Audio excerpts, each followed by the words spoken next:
Well, good morning, good afternoon, wherever you are in the world. Hello, welcome to the garage. Today's podcast is all about the Belgian Grand Prix. And there was not a lot else to talk about after lap one, really. If you saw what happened, we saw Hulkenberg make a mistake coming up into turn one, getting on the brakes, cold tyres, cold brakes, running into the back, and Alonso gets a nice little nudge over the top of Leclerc. It was the first time we saw the halo really do what it was designed to do, but really apart from that, not much else.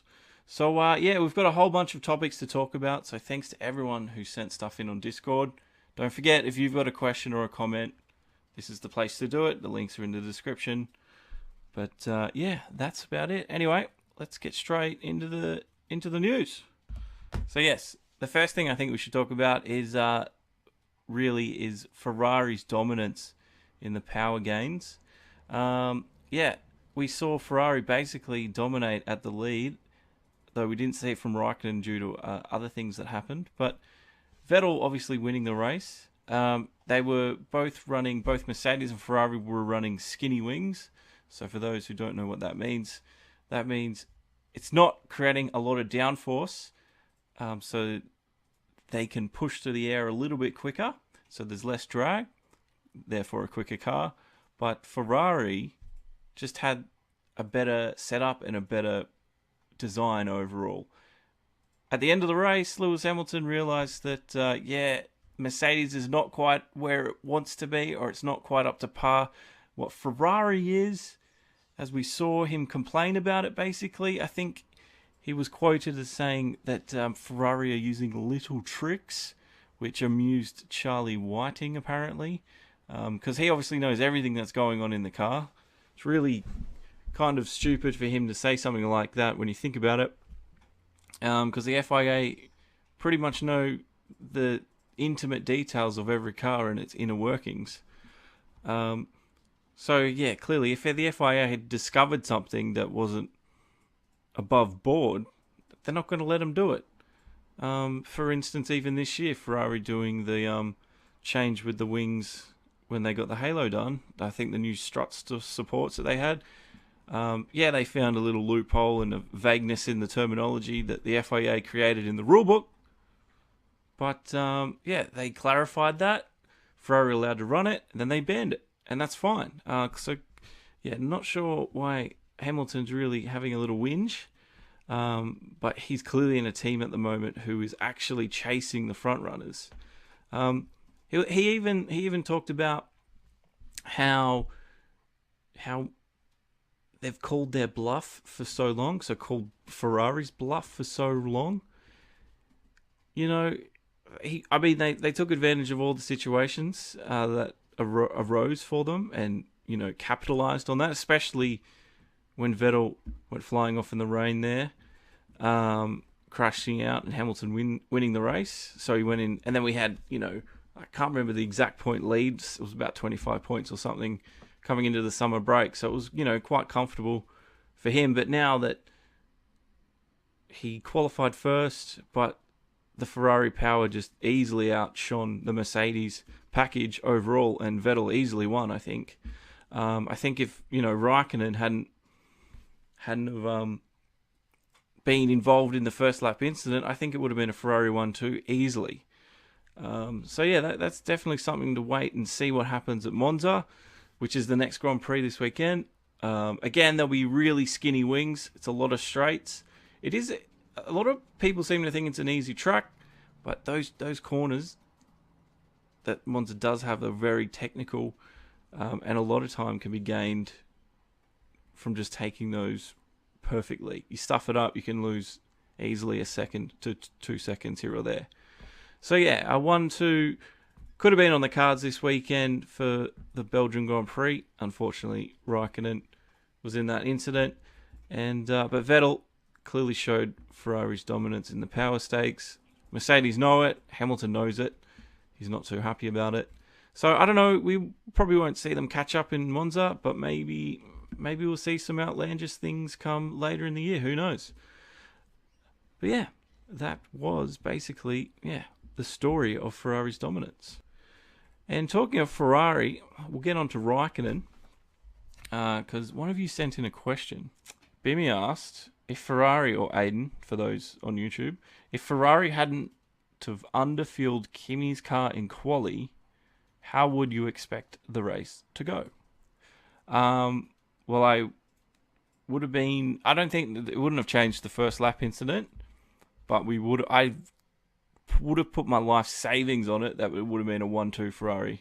I was that confident Vettel winning, from seeing him in free practice and the power that they had and the advantages that they were gaining. If Ferrari hadn't have underfueled Kimi when it started raining, because he was very disappointed. Kimi could have easily gotten pole, no doubt about it. He was fastest pretty much all weekend. Vettel was chasing him even in qualifying, and it just so happened that when the track started to dry out, Kimi had put his lap in. He'd pitted again, but they'd underfueled him, and he didn't have enough fuel to go out and put another lap in on the drying track, where Vettel and Hamilton, they had the fuel, so they got to put in the quicker laps. I think it was a 1:58-ish for both of them, where everyone else was doing 2 minutes 2. So big difference the drying track was making. But yeah, I think easily it would have been a Ferrari 1-2. I would have had a feeling that they still might have made Raikkonen pull over and let Vettel win because of the situation that's happening with the points right now. So it would have been a Ferrari 1-2, but I still think they would have made Vettel the winner there, unfortunately. Just the way the things are going. We're in the second half of the season right now. Every point counts. So there probably would have been some team orders at play. I mean, you don't like to see it, but I just have a feeling if that was the case, that's what would have happened. So anyway, let's get an update on the points and the race results as well. So yeah, here's the race results from the Belgian Grand Prix. As you can see, Sebastian Vettel getting all 25 points, Lewis Hamilton coming in third, and the quiet race for Max Verstappen back in third. I think he was pretty happy with everything that went on, but pretty boring race for him, I think. And then Bottas coming all the way back from the back of the grid, staying out of the turn 1 stuff. He had a pretty good battle. He took on Hartley through Eau Rouge, caused an incident with Sorokin though, so he had a 5-second penalty.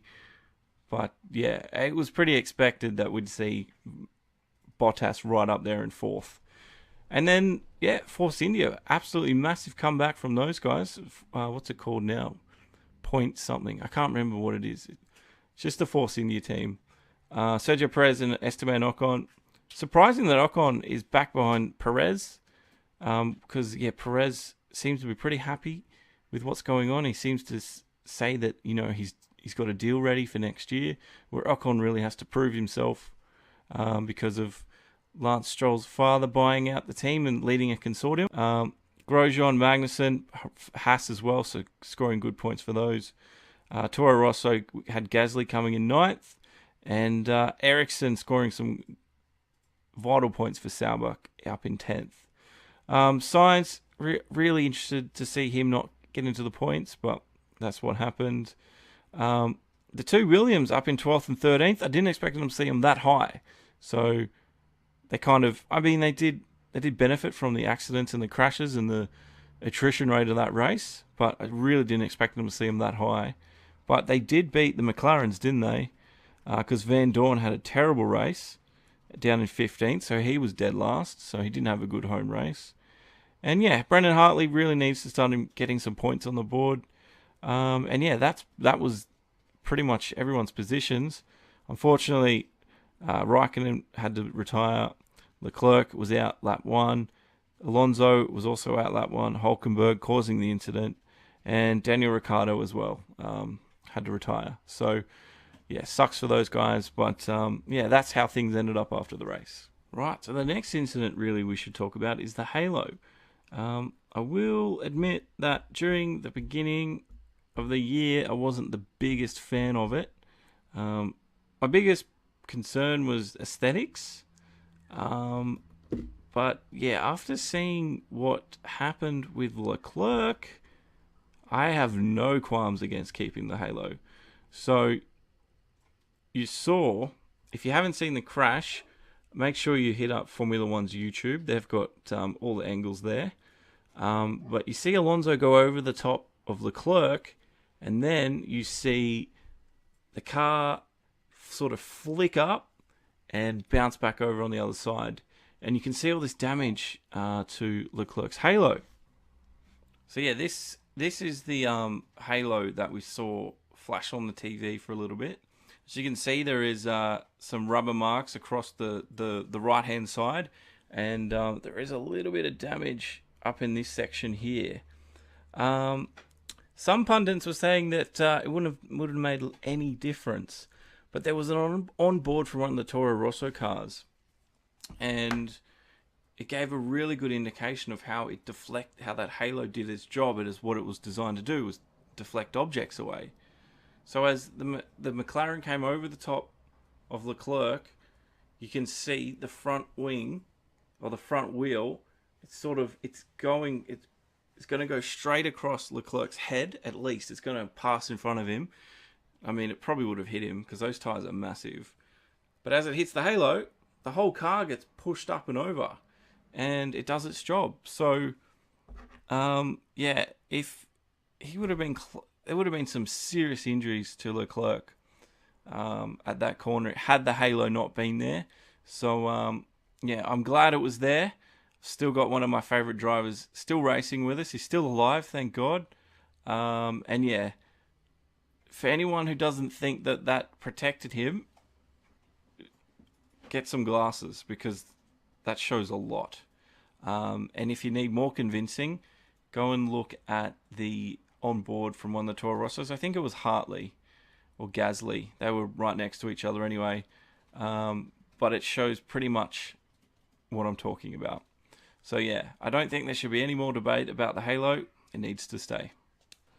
I've got more user questions here. Got one from Ramsey. Ramsey's asked, will Lando Norris go to Toro Rosso? Don't think so, because I'm pretty sure Lando, if I'm wrong, yell at me in the comments, but I'm pretty sure he's in the McLaren, junior squad. So, he was even driving for McLaren during FP1. So, I don't think he'll go to Toro Rosso, but he'll definitely go to McLaren if he's to go anywhere. Ramsey again also asked, do you feel Verstappen will change his driving style now that he is Red Bull's primary driver? The one problem I have with that question is Red Bull say they don't have a primary driver. Whether you or I choose to believe that, that's our own opinion. But I will go off what they always say. Christian Horner has always said this, so has Helmut Marko and stuff at the team, that Red Bull don't have a primary driver. So, no, I don't think he'll change his driving style. It's pretty much classic Verstappen, is the aggressive overtake, half chance moves, defending at the last minute. That's what's made him so exciting to watch, and that's why he's got such a huge fan base that follow him around Europe. All the Dutch fans, wearing the yellow shirts and ripping those orange flares. That's basically the Verstappen brand. Even if he didn't have that, I don't think he'd change, because that's clearly something that he's been doing for a long time through his go-karting and whatever else that he's been doing to get to F1. So, yeah, I don't think he'll change at all. He might tone it down a little bit if it becomes an issue, which it did this year because of the accidents, but his style won't change dramatically. He just might be a little bit more sensible at times and, pull back instead of going for that half chance. So, yeah, I don't think having a new driver will cause that. But definitely it would be really interesting to see how his new teammate and him gel together next year. So him and Gasly. So, yeah, apparently they're really good mates anyway. They're both, fairly young. So, yeah, they should get along, you'd think. We'll find out, though, in the next coming season. So thanks for the question, Ramsey. What else? One from Darkness Legend. Thanks, buddy. He's asked, Renault's boss said Renault could catch and maybe pass Mercedes and Ferrari. Do I think that will be possible? Well, when Renault's been in the Formula One Championship, they've, they've eventually gone on and won. So maybe that's why Ricciardo's decided to move there. He's obviously seen something he likes. Will they pass and overtake it? Possibly. There's huge changes coming in 2021. I don't think they're, in the current era, even next year, they're planning to maybe be still playing catch up a little bit and still planning things. But I don't think in the short term, long term, definitely, if the drive is there, the morale's high, they have the good personnel, the right personnel, they make the right moves, the business decisions, how it goes with Ricciardo, definitely possible that we can see a new number one manufacturer in the Formula One grid. And hopefully that's Renault. So I think it'll be possible. It'll be 2021 and after when we'll see that happen. Won't be before that. If that happens before it, that'll be just a massive shock to everyone. Darkness also asks, would we like to see more teams in F1? We've talked about this a lot. Yeah, why not? I would love to see maybe 2-3 more teams.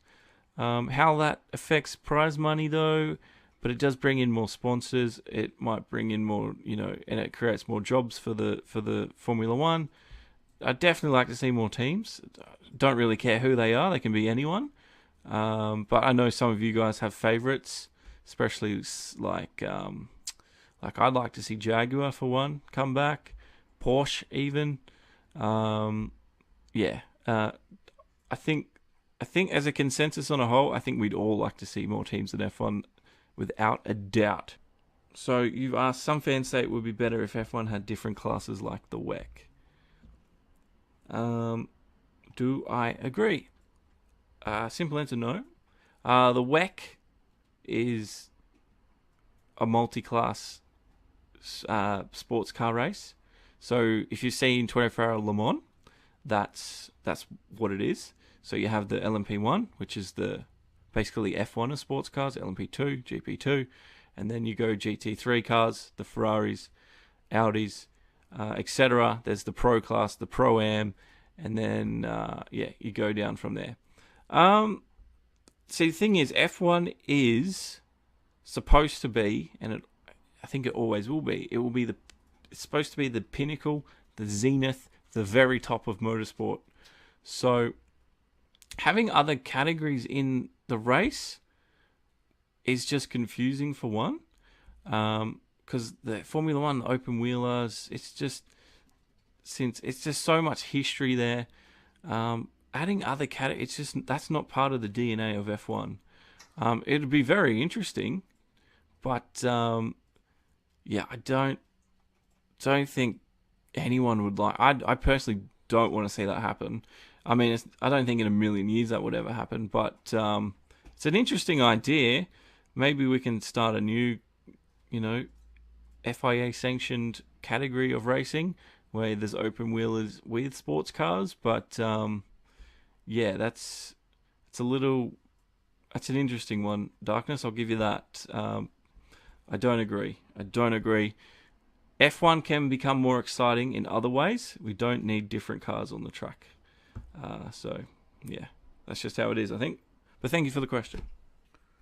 Mr. Echo also asks, do I think Bottas is a wingman for Hamilton?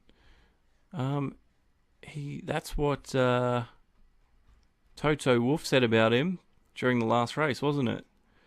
And he was hurt by that. I haven't really heard much else from Bottas since that day. Is he Hamilton's wingman? He might not. He might be, but not, I don't think he's publicly his wingman. But maybe in the minds of especially Toto and maybe the senior team personnel, they might just feel that he is the wingman, and they might still feel that Hamilton's just a faster driver and more consistent at the moment. Bottas has proven himself. He's had so much bad luck this year, that's for sure. But is he the wingman? I don't feel that he's the wingman, but like I'm saying, I think maybe in the eyes of the higher ups, they might feel that way. I really hope he's not, because he can do a lot for the team. He can definitely score points and bring results for the team.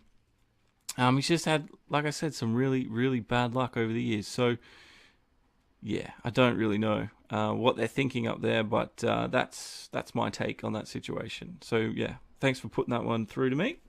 Any last news really to talk about? The only real thing is that I want to talk about today is Hulkenberg's 10-place grid penalty for the next race. I think it was fair. He came out straight away and took responsibility for it. He's obviously gone and apologised. We're very lucky Leclerc had a halo. He did ruin a few people's races because of it. Some people wanted a ban, but that's why I think the super license and the penalty system was created, because of what happened with Grosjean. Alonso even commented on Hulkenberg and compared it to the Grosjean incident, saying, yet again, a very big time missed braking point. Last time, Roman had a race ban. But like I said, he owned up to it. And yeah, he got a 10-place grid penalty instead of a race ban. The FIA said, like I was saying before, that the penalty point system was created because of that Grosjean ban, and that's why the punishment didn't go any further. So whether you agree or not with the 10-place grid penalty, or it should have been a race ban, I think they're trying to be very consistent here. We haven't really had anything like that since 2012. So, and that's why the penalty point system, they said, was invented. So yeah, a 10-place grid penalty is a huge thing for a team. They immediately going to be outside starting in the points. It's going to be a lot harder. So it really affects their race next time. And it was Hulkenberg's mistake. He did own up to it. So I think that's a fitting penalty for the incident, really. I mean, yeah, you can say, oh, he took out so many drivers and ruined their race as well. It's just one of those things, I think, in racing. It's going to happen from time to time. And, I mean, what else can you do apart from, telling the guy he can't race in Formula 1 again? It was just a simple mistake on his behalf. So it's not like there's a pattern of it happening every race, is there? So, yeah, I think that was just and fair. And how the FIA, I think they did it very well. The penalty point system, I think, is working. And, as long as they're consistent in the future with things like this, I have no issue with it at all. Well, that was our first Formula 1 podcast, guys, back since...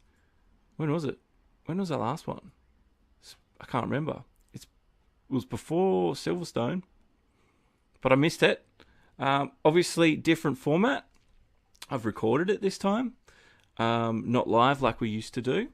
And that's why I need you guys to send in your comments and questions, opinions on anything through to the Discord if you want to make it onto the show.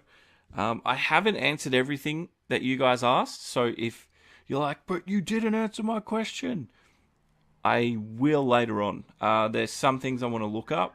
There's some things that I can talk about at a later date. I've written them down, but I will eventually get to every question that's here. I answered most of them, but there were a few that I wanted to, do some research into, such as Darkness said, do I agree with the rim of tire change set for 2021? I know that's happening, but I want to look more into the regulations and stuff like that. So, yeah, and especially the overtaking and stuff. But, yeah, thanks for watching, guys. My name's Josh. That was the podcast. Don't forget to join the Discord. And, we've got Monza this coming up this weekend, so stay tuned for that.